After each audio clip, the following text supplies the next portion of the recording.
All right, so the Giants go from interest in one Super Bowl winning B to another Super Bowl winning QB. Looks like Matthew Stafford will be staying with the Rams, as most of us predicted.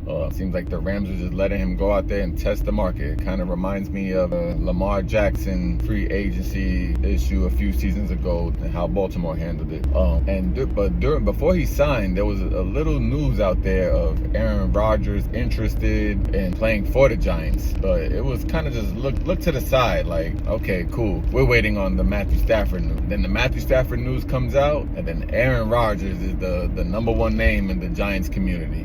It's funny. I guess that's one of the positives of having a bad season, is that during the off season afterwards, there's a lot to talk about. So it keeps your team's name in the flow, keeps them in the news and stuff. So unfortunately, we're that team once again. So yeah, news came out now that Aaron Rodgers is interested.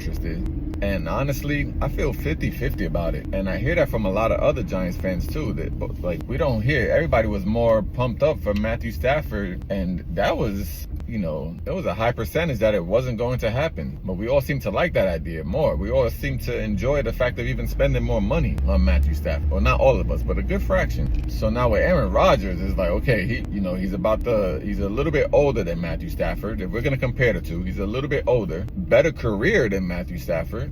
Maybe Matthew Stafford is still, can play better than Aaron Rodgers right this second, but that doesn't mean Aaron Rodgers is bad. Again, I think Aaron Rodgers will still be better than Daniel Jones was for us, as if we're talking just player-wise, skill-wise. Old Aaron Rodgers will probably still be better than Daniel Jones prime. With the thing with Aaron Rodgers, why there's not so much excitement about that compared to, when he went to the Jets, and all of a sudden the Jets were considered playoff contenders, championship contenders to some.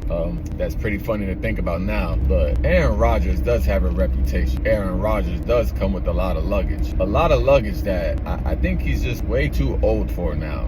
I don't know how another nice way to say it. Someone at his age and his point of his career, if he still wants to play, he shouldn't have the reputation that he currently has. Or it's not beneficial, I should say. It's not beneficial to have the reputation that he currently has. Even in his last couple of seasons with Green Bay, you will hear things how he separates himself from the team, looks down upon new receivers, doesn't get along with the younger players and stuff. And that wouldn't benefit us, considering that we have a really young roster. We really don't have a veteran. Right now he's a free agent, but Darius Slayton is our veteran leader, and he's not old. So if that was an issue for Aaron Rodgers with Green Bay, and if he still has that state of mind, then it will continue to be an issue with us. There's rumors of him and the Jets' number one receiver, can't get the name off the top of my head right now, but last season that they were having issues. And we're talking about a young dude 3 seasons in. So imagine Aaron Rodgers with Malik Neighbors if things are not going too well, And I know I'm sounding negative right now about the news, but like I said, I'm 50-50 for it. I will be going over some of the positives. But those are just reasons, those are reasons why I'll be, I'm skeptic about them. Now, the positives, he is a veteran QB, and we do need leadership. So if those rumors are true, we won't benefit from it. But if he could change his state of mind, we could definitely benefit from a veteran quarterback like that, like him. Another positive is that he won't cost as much. Rumor has it that we were willing to give Matthew Stafford $50 million or so at 37 years old. And to some that sounded crazy, and that's the only reason why they didn't agree. Now we have a 40-year-old or 41 who we could probably, give $7-8 million to, maybe. If he's cut, either way, he'll be a whole lot cheaper than Matthew Stafford with the knowledge and experience that he had.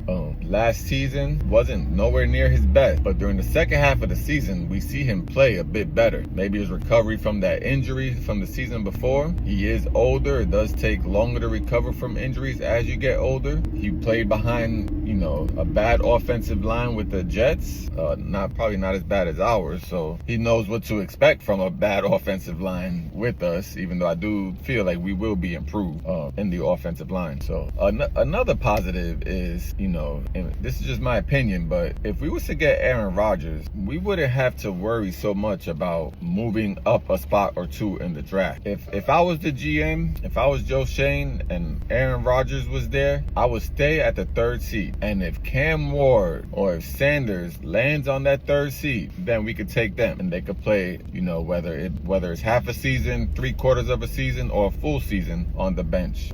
And if they're not available, if they're picked up at 1 and 2, then we could pick up the best talent in the draft, you know, and we still have a high 2nd round pick. There's a couple of other quarterbacks in this draft class that are looked at to be late 1st round, 2nd round pick. We could pick up one of those just as an insurance or a younger prospect that could learn behind Aaron Rodgers. So those are a few of the positives. Now, if Aaron Rodgers is healthy, I could see us competing in a few of those games. You know, my goal for next season is 9 wins, and that's kind of being a little high. If I was Dable and Joe Schoen, in order to keep my job, that's what I would expect. 9 wins. That's what I'll be going for. 9 wins, above 500. You know, and I hate to make a statement like I'm about to make. You know, Giants fans, we've been saying it continuously for like 15 years. But worst comes to worst, things don't work out with Aaron Rodgers.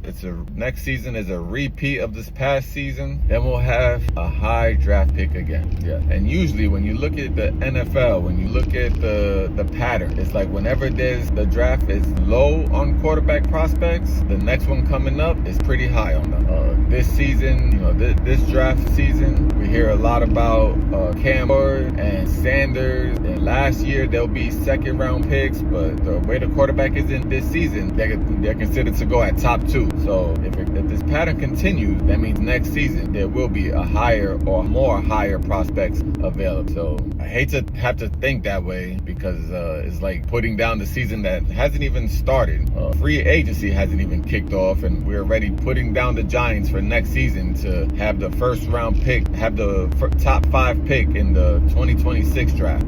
But I guess that's just, we're so used to the pattern. You know, it was only once in, you know, 2022 and in 2017 that during the off season, weren't the top talk. Weren't considering picking up the top prospects in the draft. It's like every season is like that, and it doesn't work out for us. So let me know what you think about Aaron Rodgers being a New York Giant, switching locker room next season.